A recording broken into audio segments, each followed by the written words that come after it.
할렐루야. 오늘 가운데가 좀 많이 비어 있는 것 같은데 속상하구만. 한번 학생이었을 때를 조금 생각해 보면은 좋을 것 같아요. 말씀을 준비하면서 학생이었을 때를 조금 생각을 하게 되더라고요. 학교를 다닐 때 가장 싫었던 시간이 언제입니까? 학교를 다니면서 나 이 시간 너무 싫더라 하는 그런 시간. 어떤 시간? 체육 시간.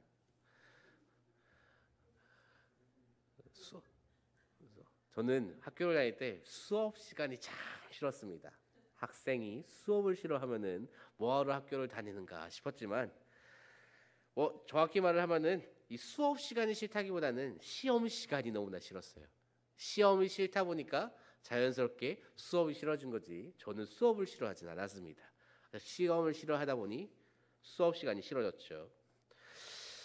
그렇게 시험을 싫어해서 수업 시간을 싫어하던 학생이었을 때 제가 있었습니다. 그때 생각을 하면서 말씀을 준비를 했는데, 말씀을 준비를 하면서 생각을 해보니까 이제 학생이었던 시절이 끝이 났어요. 학생이고 싶은데 더 이상 학생이 아닙니다. 취직하고 나니까 시험 기간이 사라지던가요? 단어만 바뀌었지 여전히 그 시간은 존재합니다. 업무 평가도 하고요. 가끔 가다가 감사도 나옵니다. 진교 심사도 하게 됩니다. 너무나도 힘들죠. 사회에서도 그렇게 계속해서 시험이 이루어집니다. 교회에서는 어떤가요? 교회에서는 시험이 없을 줄 알았어요. 없을 줄 알았는데 세상에 우리 목사님이 오늘 성경 골든벨을 하신대요. 너무나도 좋죠. 얼마나 좋아요. 지성과 영성의 혼합을 이루어주는 저밖에 없을 겁니다. 사람은 이 시험이라는 것을 참 힘들어합니다. 왜 그런지 모르겠어요. 나를 평가받는다는 게 싫은 것인지, 아니면 그냥 테스트라는 것 자체가 두려운 것인지. 참 신기하게도 시험을 즐깁니다라고 말을 하는 사람은 거의 본 적이 없는 것 같아요. 적어도 제 주변에서는 단 한 번도 본 적이 없습니다. 신앙생활 중에도 시험이라는 것은 다가옵니다. 그때마다 많은 신자들이 흔들리게 되지요. 누군가는 신앙을 잃어서 잠시 교회를 나오지 않기도 합니다. 더 심한 케이스는 아예 신앙을 버리고 교회를 떠납니다. 시험이라는 것이 우리에게 있어서 그토록 이 믿음이라는 것을 버려버리게 할 정도로, 이 믿음이라는 것이 흔들리게 할 정도로 어렵고 피하고 싶은 그러한 것이라는 거죠. 오늘 말씀에서 우리 예수님도 시험을 받으십니다. 무려 3차례의 시험을 당하십니다. 그 시험을 통해서 우리가 신앙생활을 하면서 시험이 다가올 때 어떻게 해야 하는지 오늘 예수님께서는 몸소 실천하며 보여주고 계십니다. 오늘의 말씀을 통해서 과연 나는 신앙생활 중에 시험이라는 것이 다가올 때, 유혹의 거리가 다가올 때, 고난의 거리가 다가올 때 어떻게 해야 하는지, 어떻게 이겨내야 하는지 함께 살펴보는 시간 되기를 소망합니다. 첫 번째 시험이 다가옵니다. 첫 번째 시험은 돌이 떡이 되게 하라라는 그러한 시험이었어요. 우리 3절 말씀을 다시 한번 읽어볼까요? 시험하는 자가 예수께 나와서 이르되 내가 만일 하나님의 아들이거든 명하여 이 돌들로 떡덩이가 되게 하라. 아멘. 우리는 이 시험이 왜 주어진 것인지를 잘 생각해 보아야 합니다. 예수님의 이 시험, 지금 주어진 이 시험, 돌들로 떡덩이가 되게 하라라는 이 시험은요, 문자적으로만 봤을 때는 잘못된 시험이 아니에요. 사람이 먹기 위해서 이 돌 떡으로 바꿀 수 있지요.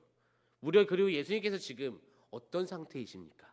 이 시험을 받고 계신 예수님이 어떠한 상태이십니까? 40일을 굶으셨습니다. 그렇기 때문에 굉장히 굶주리셨기 때문에 배가 주려요. 배가 고픕니다. 그러한 예수님께 이 돌들 떡덩이로 바꿔서 먹어라라고 지금 마귀가 유혹하고 있는 것이지요. 그런데 가만히 생각을 해볼까요? 정말 순수하게 이 돌을 떡덩이로 바꾸는 것 자체가 잘못된 일이라면, 이것이 잘못된 일이라면은 예수님은 우리가 흔히 말하는 5,000명을 먹으신 그 사건, 오병이어의 사건 일으키시면 안 됐지요. 그러지 않겠습니까? 무슨 말인가요? 이 돌을 떡으로 바꾸는 것 자체는 문제가 없다는 거예요. 예수님이 거기다 마음만 먹으셨으면 얼마든지 바꾸고 드실 수 있었습니다. 그런데 무엇이 문제입니까? 이 마귀가 그 앞에 전제 조건을 하나 걸었다라는 것이죠. 내가 만일 하나님의 아들이거든. 마귀는요, 참 치사한 전략을 사용을 합니다. 마귀는 사람을 현혹하고 유혹하고 시험을 걸 때, 시험으로 넘어뜨리려 할 때 참으로 치사한 전략을 한가해 쓰는데, 그것이 무엇이냐면 그 사람의 약점부터 건드린다는 것이에요. 예수님은 지금 40일을 굶주리셨습니다. 그 무엇보다 가장 연약한 부분은 배고픔이에요. 그래서 이 배고픔의 영역을 건드리면서 이 돌 떡덩이로 바꿔서 너가 먹고 하나님의 아들인 것 증명하고 너가 영광 받아라 라고 지금 마귀는 유혹하고 있습니다. 사실 치사한 전략이라고 하지만 가장 정상적이고 가장 효과적인 전술이죠. 우리가 누군가와 싸워야 하는 상황에 다가왔다고 가정했을 때 그 사람의 왼쪽 다리가 약점인 걸 알고 있습니다. 그런데 오른쪽 팔부터 때리는 미련한 사람은 존재하지 않을 거예요. 저 왼쪽 다리부터 처리를 해놓으면은 이 사람은 날 이길 수 없을 거기 때문에 당연히 그 약점부터 계속해서 파고 들겠지요. 또한 그 사람 또한 자신의 왼쪽 다리가 약점인 것을 알기 때문에 그 부분을 더 많이 방어하려고 하겠지요. 정상적인 전술을 마귀는 사용하고 있습니다. 예수님께서도 약점인 이 굶주림, 이것을 마귀는 지금 공격하고 있어요. 그런데 예수님께서는 어떻게 나오시나요? 예수님께서는 그 마귀의 그 공격에 흔들리지 않으십니다. 이 돌이 떡이 되게 하라에 집중하지 않아요. 그거보다 더 본질인 내가 만일 하나님의 아들이거든 그 단어에 집중하십니다. 지금 이 마귀가 나의 정체성, 나의 하나님의 아들됨을 의심하게 하는구나라는 것을 예수님은 먼저 꿰뚫어 보십니다. 이게 무슨 말인가요? 우리 주님은 자기 자신을 자랑하러 이 땅에 내려오신 분이 아닙니다.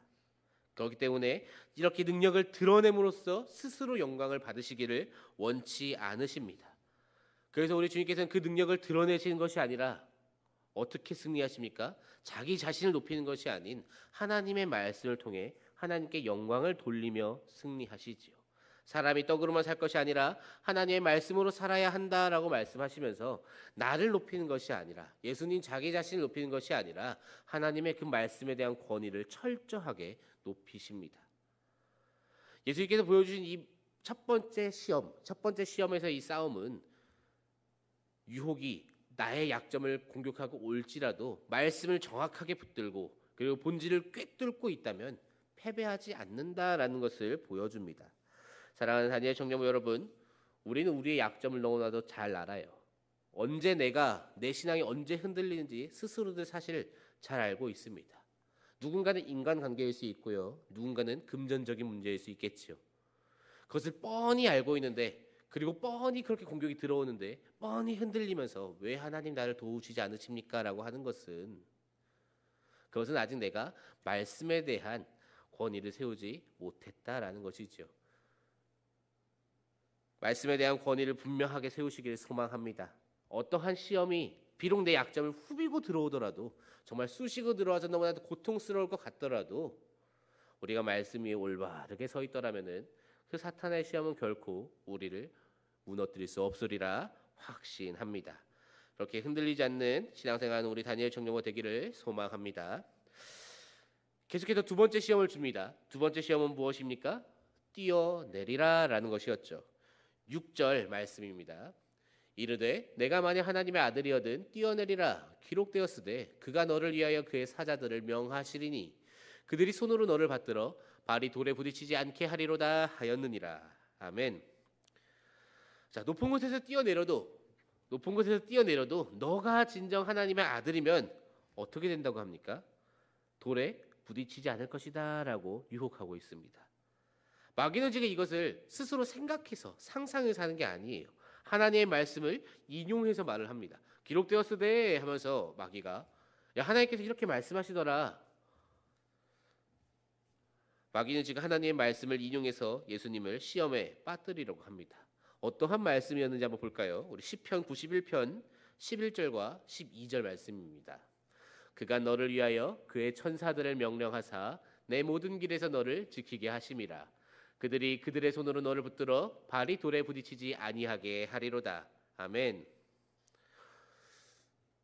저 말씀 두 절 딱 잘라놓고 보면은 마귀가 토시 하나 다르게 말한 것 같지가 않아요. 이것이 우리 사람이 시험에 당해서 넘어질 때, 시험에 무너질 때 가장 많이 보여주는 증상이죠. 우리는 참 안타깝게도 성경 말씀을 통째로 외우지 못합니다. 그래서 이렇게 잘라놓고 들어오면은 많이 흔들려요. 이렇게 잘라놓고서 많이 사용하는 단체들이 있어요. 우린 그런 단체를 두고 이단이라고 합니다. 말씀을 딱 잘라서 그 부분만 강조해서 마치 그 부분이 진리인 양 얘기를 합니다. 하지만 지금 방금 전에 봤던 그 시편 말씀은 하나님께서 백성들을 보호하시겠다라고 약속하신 말씀입니다. 백성들을 보호하실 때 어느 정도로 보호하실 것인지를 이야기해 주신 것이에요. 결코 이렇게 쓰이라고, 이렇게 예수님께만 쓰이라고 있는 말씀이 아닙니다. 근데 지금 이 말씀을 가지고서 테스트하게 만듭니다. 우리도 때로 이런 시험에 빠지곤 합니다. 오늘 이 마귀가 예수님께 주는 그러한 시험처럼 말씀을 가지고서 공격해 올 때 우리는 많이 흔들립니다. 하나님 말씀 맞는 것 같은데, 그걸 가지고서 누군가한테 물어보려고 해요. 이거에 대해서 속 시원하게 대답해 줄 수 있는 사람이 없어요. 저도 마찬가지일 겁니다. 저도 이것을 통째로 외우지 못했기 때문에 갑자기 딱 질문을 한들 하고 생각해보고 찾아봐야 하지 바로 그 자리에서 대답해 주지 못해요. 그러다 보니까 어떻습니까? 많이 흔들리게 되지요. 오늘 우리는 우리 예수님의 이 반응을 잘 살펴보아야 합니다. 예수님의 반응은 어떠한 반응입니까? 예수님은 마귀에게 지금 시험하지 말라라고 이야기를 하고 있어요. 무엇을 시험하지 말라고 하는 것인가요? 주 너의 하나님을 시험하지 말라라고 이야기를 하고 있습니다. 우리가 시험에 반응을 할 때 이러한 반응을 보일 수 있어야 합니다. 말씀을 두고서 야, 너 구원 언제 받았어? 이러한 질문을 받는다거나, 말씀을 두고서 우리가 알고 있는 것과 조금 다른 것 같은 어떠한 유혹을 받았을 때 그것에 대해 의심이 들기 시작하면은 그때부터는 이제 무너져 내리는 거예요. 그 의심이 들지 않기 위해서는 우리는 붙들고 있어야 합니다. 주 너의 하나님을 시험하지 말라. 하나님의 말씀을 두고 마음대로 흔들어서 사용하지 말라라는 그 마음을 가지고 있어야 한다라는 것이죠. 절대적인 믿음이 있어야 합니다. 하나님을 시험하지 말라라고 예수님께서 말씀하시면서 마귀를 내치십니다.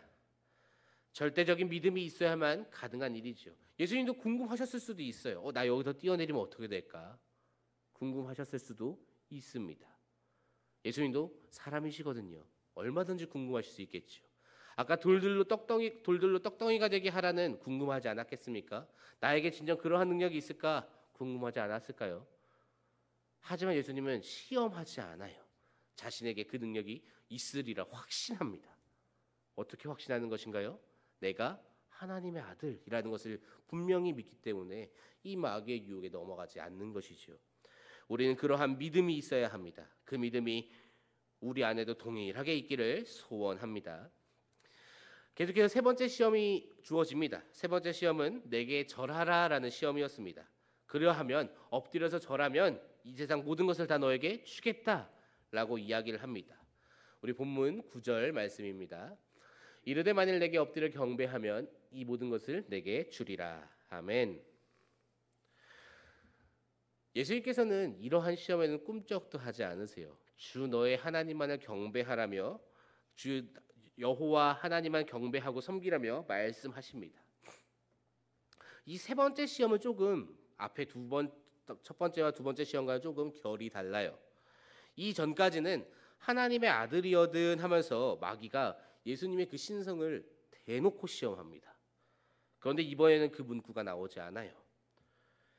자기에게 절하면 그냥 이 천하 만국 그리고 영광 다 너에게 주겠다라고 지금 유혹하고 있는 것이지요. 예수님께 그것들이 어떠한 필요가 있나요? 아무런 필요가 없지요. 대부분 많은 사람들이 이 세 번째 시험에 대해서는 참 이해를 하지 못합니다. 예수님께 그게 왜 필요해? 라는 반응을 굉장히 많이 보입니다. 예수님께 필요하지 않은 것을 가지고서 저렇게 내미니까 예수님이 반응할 리가 없지라고 이야기를 하지만 그렇게 이야기를 하지만 지금 예수님께서 하나님의 아들이라고 주장하고 계신 이 예수님께서 하나님의 아들임을 증명하실 수 있는 것 뭐가 있나요? 돌을 떡으로 바꿨습니까? 뛰어내려서 부딪히지 않는 것을 보여주셨나요? 아니면 많은 것을 가지고 계신가요? 결국에 예수님은 지금 하나님의 아들임을 드러낼 수 있는 무언가가 존재하지 않아요. 근데 그것을 지금 뭐라고 합니까? 마귀가 주겠다라고 하는 거죠. 세상의 모든 부귀영화 다 너한테 주겠다. 영광 다 너 주겠다. 단 내게만 엎드려 절해라. 우리는 이렇게 교묘한 유혹에 속아 넘어가서 안 됩니다. 첫 번째와 두 번째 시험에서는 마귀가 대놓고 유혹을 합니다. 대놓고 시험을 합니다. 내가 만일 하나님의 아들이거든이라고 대놓고 말을 하면서 시험을 하지만 세 번째 때는 그 문구를 사용하지 않아요. 그러나 그 어떤 시험보다 첫 번째와 두 번째보다 더 강하게 그리고 더 깊게 그 신성을 시험하고 있지요. 마귀에게 절을 하는 그 순간 예수님은 하나님의 아들이 아닙니다. 또한 이것들을 예수님이 구하는 그 순간 예수님은 이 마귀보다 적은 것을 가진 존재가 됩니다. 하나님의 아들이 아니라 인간 예수가 되는 것이지요. 그렇게 되라고 지금 예수님께 시험을 내던진 것이죠. 결국 예수님께서 하나님의 아들임에 대한 시험을 또 한 번 한 셈입니다. 사랑하는 다니엘 청년부 여러분, 마귀가 가장 좋아하는 시험의 주제가 있어요. 그것이 무엇일까요? 믿음을 흔드는 것이죠. 어떤 믿음을 흔들까요? 내가 구원을 받았다라는 그 확신을 흔듭니다. 하나님의 자녀가 되었다라는 그 확신을 흔듭니다. 처음에는 되게 작게 흔들어요. 나 구원 받았다라는 그 확신을 이렇게 살다가는 내가 구원을 받지 못할지도 모르겠다라는 약간의 불확신으로 바꿉니다. 이게 조금 더 흔들기 시작합니다. 조금 더 흔들어요. 나는 구원받았다가 아니라 나는 구원을 받았을 것이다로 바뀌고, 나는 구원을 받았을지도 모르겠다로 바뀌고, 나는 구원을 받지 못했을 것 같다로 바뀌고, 나중에 가서는 나는 구원을 받을 자격이 없다까지 갑니다. 그렇게 믿음을 흔드는 것이 그들의 전략이에요. 오늘 이 마귀가 흔들어 놓으려고 한 것이 무엇입니까? 예수님의 하나님의 아들됨을 지금 흔들어 놓으려고 하고 있습니다. 근데 예수님은 이것에 대해서 반응을 특별히 안 하세요. 우리가 근데 중요한 건 이 이유를 알아야 합니다. 왜? 무엇 때문에 예수님께서 이렇게 확신하셨는가? 우리는 그것을 알기 위해서는 이 전장에 있는 마태복음 3장의 내용을 알아야 해요. 마태복음 3장에서 어떠한 내용이 있었을까요? 마태복음 3장에서 예수님께서 세례를 받으세요. 세례를 받으시고 세례를 받자 성령이 비둘기같이 내리고 하늘에서 음성이 들립니다. 하나님께서 소리치시죠. 뭐라고 소리치실까요? 이는 내 사랑하는 아들이요 내 기뻐하는 자라라고 말씀하십니다. 예수님께서 세례를 받으시는 그 순간 하나님께서 선포하셨습니다. 이는 내 사랑하는 아들이요. 예수님께서는 그 메시지에 대해 의심하지 않으셨어요. 이것에 대해 의심하지 않으니까 증명할 이유가 없는 겁니다. 우리는 어떻습니까? 우리는 너무나도 연약합니다. 구원에 대해서 우리가 의심을 하기 시작하니까 이거에 대해 증명을 하려고 합니다. 그렇다면 세상적인 방법으로 이 구원을 증명하려고 하면 증명이 될까요? 증명을 하려 하면 할수록 증명할 수 없어요. 그럼 어떻게 됩니까? 점점 의심이 깊어지는 것이지요. 마귀는 알고 있습니다. 세상의 방법으로는 절대 이 구원을 설명할 수 없음을 마귀는 너무나도 잘 알고 있어요. 그래서 계속해서 우리에게 세상의 방법으로 설명해봐라고 시험지를 던집니다. 우리는 그 시험지를 받았을 때 그 시험지의 문제를 보고 펜을 대는 그 순간부터 믿음이 흔들리는 거예요. 아예 펜도 되지 않아야 합니다. 시험지를 던져버릴 수 있어야 해요. 마귀가 우리를 어떻게 시험을 하든지 간에 분명한 사실은 무엇인가요? 우리는 이미 구원받았다라는 사실입니다. 그것이 흔들리지 않을 수 있기를 소망합니다. 사랑하는 다니엘 청년부 여러분, 제대로 알면은 당하지 않아요. 제대로 알고 있으면 절대 당하지 않습니다. 어떤 사람이 제일 연약합니까? 어설프게 알고 있는 사람이 제일 연약하지요. 가짜 휘발유에 가장 많이 들어가는 재료가 무엇일까요? 물이요. 진짜 휘발유죠. 물보다 진짜 휘발유가 더 많이 들어가야죠. 말씀에 대해서 우리를 속이려고 하는 그 마귀들이 우리를 속이려고 할 때 가장 많이 사용하는 것은 말씀이에요. 우리의 믿음을 제일 많이 사용합니다. 다만 그 안에 뭔가를 섞죠. 세상적인 걸 섞어서 공격합니다. 그렇기 때문에 우리는 제대로 알지 못하면 당합니다. 이미 하나님께서 우리를 자녀로 삼으셨고 구원을 열어주셨음을 분명히 믿고 이로 인해 시험 들거나 하나님을 단두대에 세우는 것이 아니라 오늘 예수님이 보여주신 그 모습처럼 담대하게 시험지를 툭 하고 털어버릴 수 있게 소망합니다. 마귀가 내미는 그 시험지는 여러분의 인생에 어떠한 점수도 주지 못합니다. 그래서 사실 분명히 믿고 오늘 예수님께서 보여주신 것처럼 성경 말씀으로 오직 성경 말씀으로 오직 하나님의 말씀으로 승리를 쟁취하시고 믿음을 지켜내시는 저와 우리 다니엘 청년가 될 수 있기를 주님의 이름으로 축복합니다.